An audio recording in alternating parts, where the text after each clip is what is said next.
Well, if you've spent any time on social media lately, you've probably noticed a surprisingly soothing trend taking over our feeds. More and more people are putting down their phones, you guys, which is quite shocking, and picking up a needle and thread. Paige is live in the Bishop Arts District to check out the growing grandmothering trend. Hello to you, Paige.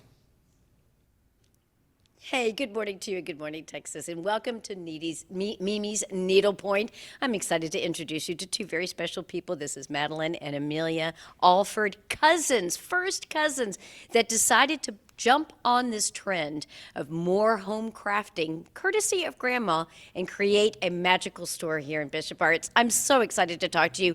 This store is just happy.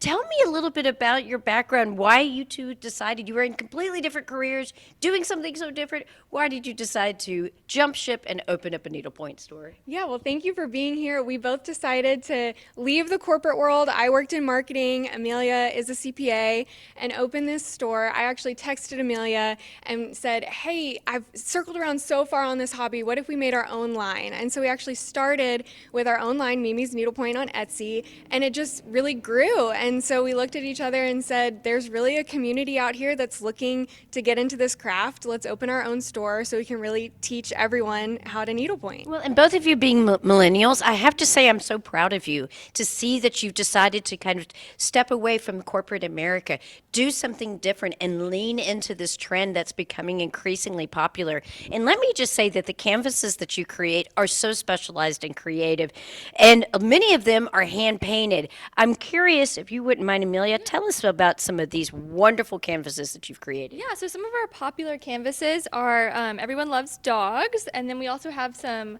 cowboy boots. Those are always popular. Yeehaw for that. Yeah, we've got some popular, like Everyone Loves a Snarky Little Saying or a Fun Saying, so do it for the plot. And then what else do we have? Oh, you would also have like just beautiful just different options. When you look around, and as you'll see, we're gonna take something for everybody. We're going to take a little tour of the store. So as we move the camera around, you can see the breadth of different types of canvases that you have. There are so many, and you've been able to infuse your own creativity in the development of this, in addition to working with other local artisans on creating these canvases.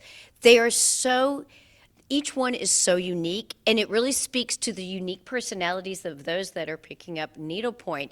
This has become a growing trend that we're seeing on social media, and it's refreshing to know that people are finally putting down the phones and picking up something where they can create and share with others. Yes, it's been amazing seeing the growth, particularly on TikTok and Instagram. That's really how this all kicked off. And I think the millennial and Gen Z generation is really looking to get off of our phones, to stop doom scrolling, to create something beautiful with your hands that either is just fun for you or that you can pass down. I create ornaments for my goddaughter every year, and so that's such a special thing to be able to pass down to her. It is wonderful because what you're doing is you're making an heirloom. And this is something that can be passed from one generation to another generation. It's not fleeting. It has some sustainability. And you were very surprised because you started on Etsy, kind of beginning that people began to ask you, can you come and teach us needlepoint? When you opened your doors, your grand opening was much more grand than you anticipated. Yes, we opened our doors in January of this year, and our doors opened at 11 a.m., but we had a line at 7 a.m. By, I think, 7 a.m., we had like 300 people in line, which was amazing. We had no idea it was going to be that popular. I mean, no offense, but we are talking needlepoint. I know, we were blown away. Like, our jaws were on the floor. And then by the end of the day, we had like no canvases to sell because we had like sold out of everything. So it was a very like surreal experience. And I think that it's great that it's all in the family. Your daddies have to be so proud. You get together as cousins every single year, and of course you're getting together almost every single day.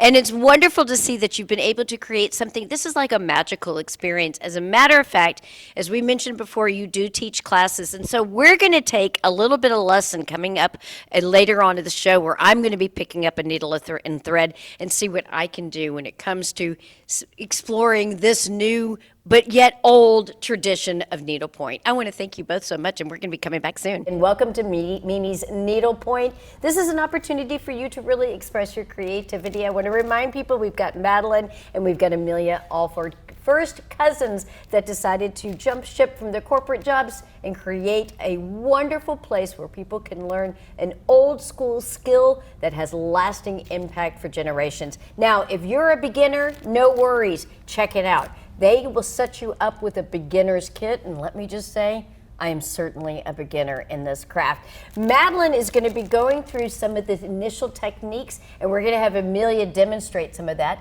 And the first challenge that I've always faced when I've tried to do anything with a needle or thread is threading that needle. You've got a little contraption that helps that process. Yes, threading the needle is always so difficult, but we have a needle threader. You just put the needle onto the little hook, you wrap your thread around, and then you pull that needle off, and then your needle is threaded and ready to go without any issues. It really is.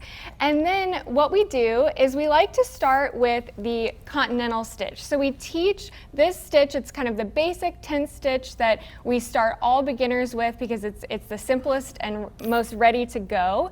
And so what you do is you move across a horizontal plane. So you start, we say, from Texas to Maine. So if you imagine a map, you come in from the bottom left corner and you go up on the map and you fly to Maine.